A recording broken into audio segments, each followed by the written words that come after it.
First off, I just want to say from the bottom of my heart, thank you very much for allowing me to be here with you.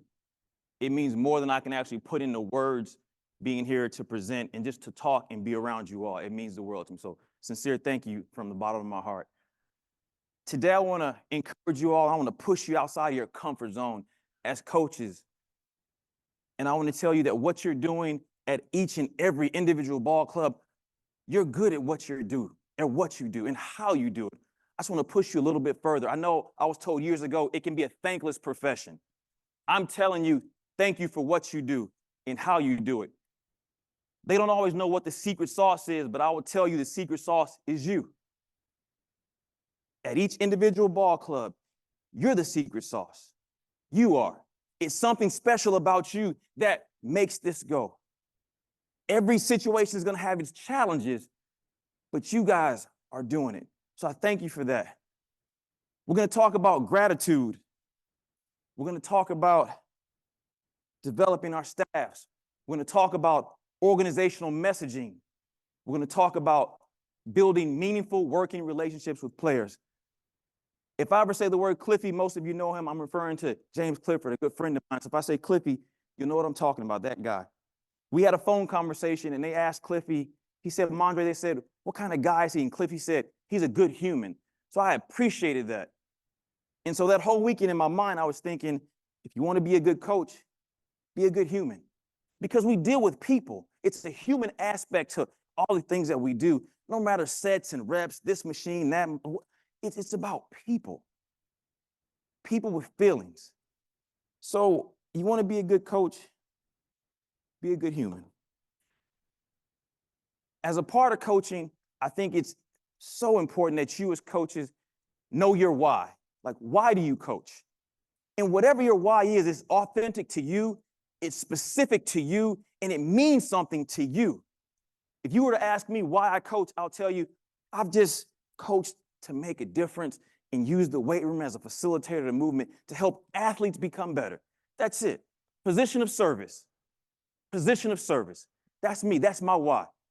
You know your why and own your why. And once you know your why, I feel like it can help you because you've got a foundation. You know where you want to go because you know why I'm doing it. You may have heard this old saying, if you love what you do, you'll never work a day in your life. I'm 47 years old. Since the age of 19 as a volunteer student assistant, I've been doing the same thing, working in the weight room, serving people. I'm so appreciative to do what I do.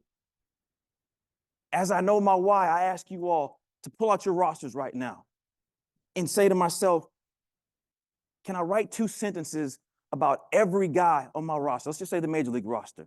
Can I write 2 sentences, but not about their statistics? I'm asking you, can you write 2 sentences about them as people? As people, like, what do you know? It could be something short, it's okay. And hopefully as you write these sentences, you can say, I know their why. Or hopefully over time, you'll know their why because those 2 sentences will turn into a paragraph the longer they're in your program or your organization, and then it'll become maybe pages. And you know who we have in our building. We know who we have. That's so imperative. We know their why. We know them. We know these people. Think about some of the best experiences that you've had as an individual when you went to make up some type of purchase. Or even if you go to Publix or Chick-fil-A. What do they say at Chick-fil-A? They say, my pleasure. They always say, my pleasure. That right there is customer service that makes you feel good. When guys come into your weight room or your training room, you don't know what they're bringing in there. But you all can help them feel good and feel better. And I know the season is long, but you all can make it better. Customer service, I believe, is job one. In service with a smile. You'd be surprised you walk in the room and the guy says, hey, what's going on? Hey, how we doing? You all right? Whether it be an elbow, fist bump, shake hands, high five, or even when they're lifting. Hey, nice job over there, John. I see you, man. Just any way that you can say, I see you. You matter. You're important to our team. I promise you will go a long way with the guy. And it doesn't have to be the star player. Percy Harvin told me something I've never forgotten. And it's so true. Everybody deserves to be coached. Everybody, the utility player, the everyday player, guy that doesn't play a lot. I was with the Lansing Lugnuts in 1999, so I had 141, 42 games of minor league baseball, the Midwest League riding the bus. So I got to see the baseball game at the A-ball level. What a great experience. A great experience. But it enabled me to see guys putting in that work outside of my football life. The baseball guy, the day in and day out, day in and day out, day in and day out. Gosh, they were focused. And I got to work with guys that played every day, some guys that didn't. You see it all. I'm going to speak to you all about a gentleman who's very near and dear to my heart, a former player of mine named Robert Turbin. And Robert told me it's okay to tell this story, so I'm going to tell it to you here. Rob came to us in Seattle from Utah State University. And if Robert walked in this room today, you would say, okay. I mean, he's physically anything you could ever want. There's something about him, though, and I learned his why very quickly. Because Robert wanted to care for his family. That's why he played football, to care for his family. I don't know what happened in his life when I first met him, but he was very mature in his approach, almost like he didn't need the rookie development program because he was already a veteran once he came in the building. His attention to detail in meetings, in lifting, it mattered to him. When the training staff said, hey, can you be here at 7? He said, I'll be here at 6:55. He had a professional approach at a young age, which is hard to get in rookies. But Robert came to my office and he said, he used to call me Dre. He said, Dre, when I was in college, I would score a lot of touchdowns. And I'd run people over sometimes. And I would like take it the distance. I haven't been able to quite do that yet in the NFL. And I said to him, I said, Turb, it's okay, man. I said, because this is the best of the best. It's nothing wrong with you. You're fine. He said, no, I want to be that guy. He's a backup running back to our starter at the time. Our starter was Marshawn Lynch. Some of you may know who he is. Some of you may not. He's a heck of a football player, gritty as they come, hard, tough-nosed. So he couldn't start. It didn't matter who we brought in. You were going to sit behind Marshawn. But I said to Turb, I don't know if you can do what you say you want to do at this level. And I say, because I've seen you get the ball in that 8 to 10 yard gain. Sometimes it's a 2, 3, or 4 yard gain because you get tripped up trying to go too fast sometimes, trying to hit the hole too quick. And he stopped for a second and he got a little upset. And it's okay, I saw it. But the basis of me giving you the story to tell you, we have to be able to have meaningful, vulnerable, honest conversations with guys. I told this to Robert. Turb, let me tell you how important you are to our team. You play and dress every game for us. In the NFL, everybody doesn't dress. He dressed every game. I said, on third down, you come in, your pass protection is what the team needs. You run the ball when we hand it to you. You get positive yards. You take care of the ball. So what you do is important to us. And I said to him, on our punt team, you're the coach on the field. He's the PP. For those of you who don't know football well, he's the personal protector. So he's the guy here standing, hunters behind him. He's calling everything out from 4 down, stack, double fight. He's giving all the cues. He's telling the center, the snapper, snap the ball, step to the right. I'm going to cover you on your left side. He's so cerebral. The special teams coordinator said he was the best guy on our team because of what he did for us. Turb went home because he was mad at me. He called his best friend, told him a story, came back the next day, said, Dre, can we talk? I said, of course, man. He said, I talked to my best friend about you, and I was mad. I said, I know you were. He said, I told my best friend what you said. And his best friend said to him, what'd he say? He said that, did the coach ask you, or he said, did the coach speak to you in a respectful way? Turbin was like, yeah, he did. He said, was he honest with you? He said, yeah, he was. He asked him, does this coach always help you in the weight room? And Turb said, every day. Every day. So when Turb came in that day and he told me this story, he said to me, Mondray, I appreciate you. You're the only one in this building that was man enough to be honest with me, respectfully, and say what you said to me to my face and help me like you do every day. Every day. Whenever Turb needed something, I was there. Whenever he needed something, I got you, man. Like I said, position of service. And with that relationship with Robert Turbin, for me, it brought up the 4 C's. You got to care, you got to connect, you got to contribute, then be somebody we can count on. I'm not afraid, and I've never been afraid to tell a player, Yeah, I care about you, man. You aren't just a number to me. You aren't. I respect you, your stats, all that, but I respect everybody. I don't have to pick and choose. I care about all of you. And I cared about him.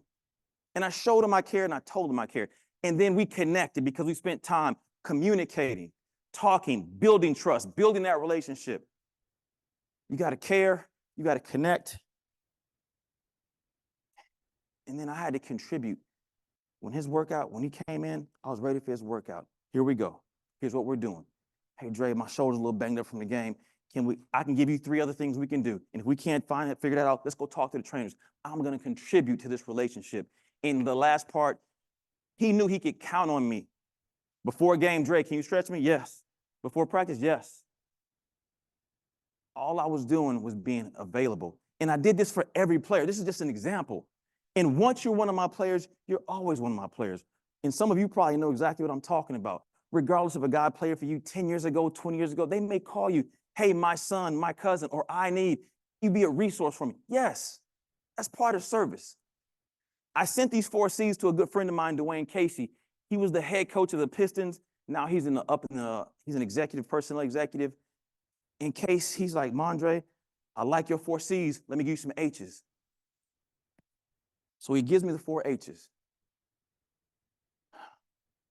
I said, okay, Case, let's go. History, your heartbreak, your hero, and your hope. I spoke to a gentleman on the phone through Cliffy, a man by the name of Nate Shaw. Nate, where you at, man? Where's Nate? My guy! There he is. There's Nate. Awesome. Nate and I had a phone conversation. Nate, and I think you're okay with me saying this. During our phone conversation, we're talking about history, and he said, we're kind of cut from the same mold. And then he said something very, very near and dear to my heart. He said, at one point in my younger life, growing up, I lived in a trailer park. The light went off for me. And I said, Nate, I'm going to tell you one thing, man. I also was in the trailer park. That's part of my history. It's just the truth of it. I'm not ashamed to say it. That's just what it is.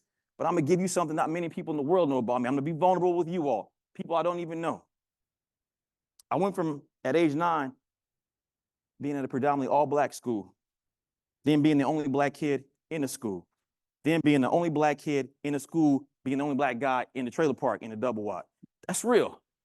And it had a lot to do with me in my upbringing. So learning the history, if they want to give it to you, you'd be surprised what you can get. Because Casey told me, Mondray, sometimes it could get real deep. So be prepared to go there if a player wants to tell you about the history. My heartbreak, many of you already know it. What do you think my heartbreak is, fellas? Ladies, gentlemen? Just throw it out. What's my heartbreak? Has something to do with this one. It's the reason I don't have 2. I lost the Super Bowl. And many of you saw it. Everybody said, just run the ball, run the darn ball. And I'm happy to talk about that when we're done. But that's my biggest heartbreak. Also, between the ages of 7 and 9, I lost all my grandparents. So I'm almost 40 years gone, not having grandparents. That's just part of my heartbreak. My hero, for me, my hero is my dad. 76 years old, still working at Ford Motor Company. God bless him. That's what he does. But my dad sent me a chain. I still wear it every day. Then he gave me a charm a couple years ago. I have it on my neck, and it says, son, I'm not going to love you the rest of your life. I'm going to love you the rest of mine. And then my hope is that when my career is done, like I said, I'm 47. At 60, I'm going to retire.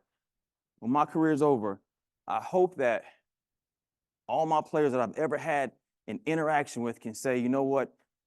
Mondray cared about me. He connected with me. He contributed, and he was somebody that I could always count on. And it was authentic, and it was real and sincere. And one thing about being sincere, I'll give you, if you've ever seen this man talk, I'm going to make a lot of references to Pete Carroll. In Seattle, we had a central theme of our program, always compete. Period, point blank, end of the day. Always compete. He said, either you're competing or you're not. It's no middle ground. After he met with everyone like this, meaning players and coaches, he said, get out. Bring everybody in from upstairs. Marketing, ticketing, everybody. He said, they have to be a part of this. And he wanted them to hear from him. Always compete. We need to outdo the ticket guys on the other team. Let's go. Let's compete. Whatever it is we need to do, our social media, we got to compete against them. He went as far as to say, and this is years ago, almost over a decade, we got to eat right, drink right, sleep right. When you went into every meeting room, weight room, when you come in, when you come out, team meeting room, we had stations set up for just bottled water everywhere. So players, you leaving the building, if you need to take a case of water, take it. Yeah, they got money, but what can we provide for them? On the plane, some of you may do this already. Something I took charge of, I told the stewardess, I said, ma'am, I'm gonna fall asleep on the plane, I always do. I said, but when you do beverage service, wake me up. I'll do it with you. And they said, really? I said, yes, ma'am. I said, I'll give the water and the Gatorade to these guys. We're in the air, fellas, flying from Seattle to everywhere we would go. It's a long flight. Dehydration occurs. So it's like, hey, I'm gonna push the fluids. Maybe they take a sip. Maybe they take 2 sips. Hey, take another sip because we need it. But eat right, drink right, sleep right. He went as far as to say, performance staff, go find the best beds we can. Hey, go see this guy. You can buy a bed from him. Have the proper blinds to block out all the light. Put the degree temperature to 68 degrees. All these things, we got to try to always compete. He was big on the mindset of a positive belief. And he also, when you walked into our meeting room, the weight room, we had a sign that said, I'm in. Meaning whatever happened before you, let it go. Leave it behind. Next, I'm in. Let's tap in. That was huge. Positive affirmation. I'm in. This is almost like a song. You all have heard it. But he says, every breath you take, every move you make is all about the ball. It's all about the ball. And I think of you baseball guys, every fundamental ground ball we play down to up. Every out we got to get 27 outs and get more runs because we got to get back up to bat. Everything we do when we're playing defense is to get back to the plate. Pete said it's all about the ball. All about the ball. He took this point from this standpoint to say, we all have to compete. And he wanted one clear, concise message. It was the head coach, it was the GM, and it was the president. So everybody knew the direction we were going in. And that helped us in the performance area to be able to come across the table and have conversations where the strength coach could talk to the performance dietitian, who could talk to the trainer, who could talk to the sports performance, who could talk to, hey, how do we do this and why do we do this? Without stepping on each other's toes, because we're all pulling in the same direction. There's got to be a mutual respect and love and care, like we're trying to serve. Nobody wants bad customer service. You don't, players don't, so why would we ever give them that? And speaking on customer service, how are we developing our staffs? And think about this, guys. There's a gentleman in my life by the name of Ken Manny. He was a head strength coach at Michigan State University for well over 25 years. He and Nick Saban were together at Toledo. They went to Michigan State. Nick could have taken, he could have went to, or Coach Manny could have went to LSU, didn't want to go. Alabama didn't want to go. But he sat me down as a GA. After I volunteered for 4.5 years as a student, he said to me, Mondray, I know how much money you make. I said, I know you, Coach, because you told me what I make. And he said, yeah, it's $540 a month. I said, yep. I know what your rent is. I said, I do too. It's $450 a month. So that took me to $90 a month. So I'm living off $90 a month as a GA. Gatorade bars, Gatorade shakes. I don't know if you remember them 20 plus years ago, how they tasted. I liked them then. I still love them now, but that's what I lived off of, okay? He said to me, he very rarely smiled, and I thought he would smile right here, and he didn't. He said, I want you to work for me like you make $1 million. $1 million. And all he was saying to me was, I want your best. I want your best. I want your best. I know there's going to be good days and bad days, but I need you to try. So I want to push all of you to just continue to keep trying because I know you've been doing it because you wouldn't be here if you didn't. You're here for a reason. Keep trying. If you need to put $30 million, if Major League Baseball said all of you in this room, you make $50 million, would it change how you worked? We got to be internally motivated to serve, in my opinion, the best that you can. Again, like I said, if you love what you do, you didn't work a day in your life. And I can't tell you I'm working. I just love what I'm doing. I think you young coaches, meaning our AAA, AA, and A, listen a little bit more, talk a little less, and watch the head guys. Watch how they move. Watch how they interact with the skipper and the GM so you can learn these things. Watch from the small things as far as how I'm going to organize my weight room, organize this warm-up, organize my staff, how we do this and that. One thing I tell you right here on the top of my mind, I remember watching Cliffy and his guys, just how they organize the double A, triple A, who's on this field, who's like, all these skills you'll learn, and you might not think it's a big deal until you're in. It's like, how do I do this now? Every day is a learning lesson. Every day, how do I do this? How do I do that?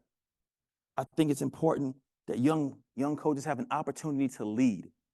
And I would tell you, don't get so caught up in, I gotta go. I'm not getting my opportunities. Don't go try to chase the next job. Chase this job. Be where your feet are and let it mean something to you. Like, be there. Whatever's meant for you will come to you. A great man I respect said to me, Mondray, nothing has ever happened in my life that's not filtered through the hands of God. That was his belief. I said, I hear you, man. So whatever's meant for you will be for you. You just do your job. Be where your feet are. Make the best of that moment. If it's to lead the dynamic warm-up of one guy or 20, lead it. If it's the foam roll station, run it. If it's to go get whatever it is you need to do to help the team, do that. And I would tell you, it's important for growth. You got to push yourself. You got to get outside the confines of what you know. Get outside the confines of what you know. Go find inspiration outside of you. And I'll tell you what I would do. On my vacations, I didn't have to go tell the GM and the president, hey, look at me, look where I'm going. I'll just tell my head guy, hey, coach, I'm going to do this so I can go get better. So I can go get better. I called my good friend Dwayne Casey when he was the head coach of the Raptors. I said, Case, can I come see you and learn? He said, Mondray, come on. So he granted me access. I'm so grateful for that. I was able to see him as a head coach, lead his team meetings, player meetings, go watch the strength coaches work, the athletic trainers work, and just watch how it all move together. Paul Goodman is a good friend of mine. He's the director of strength and conditioning of the Chicago Blackhawks. I said, PG, I'm flying home to Michigan for a couple weeks. Can I come to a game? He said, Mondray, it was like a 3-hour drive. He said, come on, I got a ticket for you. I didn't need a ticket. I'll get there. I'm so thankful. He let me come down. I watched him before games. You know, I talked to you earlier about high fives and this and that. He'd come, he threw the pucks out. He threw water in one guy's face. Guy got jacked up for the game. Like, yeah, I got to see him do his thing. Then after he said, meet me over here at section A, he brought me down to the weight room. I was able to see what he did after a game, how he took care of the guys who skated a lot, that needed some recovery, conditioning, guys who didn't skate at all, who needed to work, rehab guys. And he also gave me a book about primal movement. So that helped me a lot. And my next guy I'm gonna talk about is Cliffy. Cliffy gave me access to allow me to come visit him for his years at the Mariners. I got there 4 or 5 times to come to spring training and watch him and watch his staff, watch him do their magic. And I got to see it all firsthand. And they're memories in my mind I'll never forget. They enabled me to do a couple of things. I was able to meet a guy by the name of James Paxton, called him the Big Maple. We were sitting down in Cliffy's office. And he asked me, he said, do you have your Super Bowl ring? I said, I do. It's in my bag. He said, can I see it? I said, of course. I gave it to him and he looked at it. He was like, man, that's pretty cool. I said, I'm appreciative to have it. He said to me, what could you give me? Like, what would you tell me? Like, what kind of advice would you give me?